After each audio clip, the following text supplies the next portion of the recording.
తెలంగాణలో గత ఏడాది చివర్లో అసెంబ్లీ ఎన్నికలు జరిగాయి. ఈ ఎన్నికల్లో కాంగ్రెస్ అద్భుత విజయం సాధించి అధికారంలోకి వచ్చింది. ఎన్నికల ముందు కాంగ్రెస్ పార్టీ 6 గ్యారంటీ పథకాలతో ప్రజల్లోకి వెళ్ళింది. ఈ పథకాలపై నమ్మకంతోనే ఈసారి తెలంగాణ ప్రజలు కాంగ్రెస్ పార్టీకి పట్టం కట్టారు. సీఎం పదవీ బాధ్యతలు చేపట్టిన రేవంత్ రెడ్డి తొలి సంతకం 6 గ్యారంటీ పథకాలపై చేశారు. ఇప్పటికే మహాలక్ష్మి, రాజీవ్ ఆరోగ్యశ్రీ పథకాలు ప్రారంభించారు. కాంగ్రెస్ అధికారంలోకి వస్తున్న అర్హులైన వారికి కొత్త రేషన్ కార్డులు జారీ చేస్తామని హామీ ఇచ్చారు.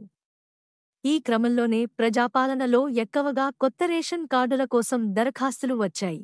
తాజాగా కొత్త రేషన్ కార్డు కోసం ఎదురుచూస్తున్న వారికి తెలంగాణ సర్కార్ గుడ్ న్యూస్ చెప్పింది. వివరాల్లోకి వెళితే, తెలంగాణలో కాంగ్రెస్ పార్టీ అధికారంలోకి వచ్చిన తర్వాత పలు కీలక నిర్ణయాలు తీసుకుంటూ ముందుకు సాగుతున్నారు సీఎం రేవంత్ రెడ్డి. ఈ క్రమంలోనే కొత్త రేషన్ కార్డుల కోసం ఎదురుచూసే వారికి గుడ్ న్యూస్ చెప్పారు.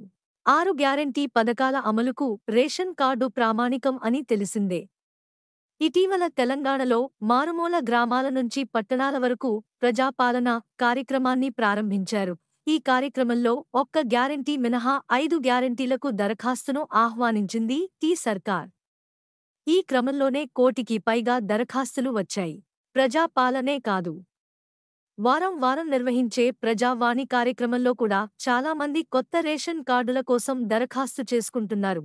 ప్రజాపాలనలో దరఖాస్తులు చేసుకున్న వారి జాబితాను రెడీ చేయాలని ప్రభుత్వం అధికారులను ఆదేశించినట్లు సమాచారం.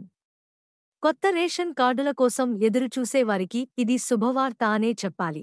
ఈ నేపథ్యంలో త్వరలో కొత్త రేషన్ కార్డుల మంజూరు అవుతాయని సమాచారం. ఇప్పటికే అధికారులు పెండింగ్ దరఖాస్తులను స్క్రూటినీ చేయడం ప్రారంభించారు. అందులో అర్హులైన వారికి రేషన్ కార్డులు మంజూరు చేయనున్నారు. ఈ ప్రక్రియ నెలాఖరు నుంచి ప్రారంభం కానున్నట్లు వార్తలు వస్తున్నాయి.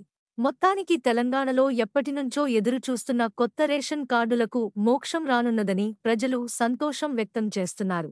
మన ఛానల్కి సబ్స్క్రైబ్ చేసుకోండి, లైక్ చేయండి మరియు కామెంట్ చేయండి. మీ సపోర్ట్ మాకు చాలా ముఖ్యం. కొత్త వార్తలు మరియు అప్డేట్స్ కోసం బెల్ ఐకాన్ని నొక్కండి.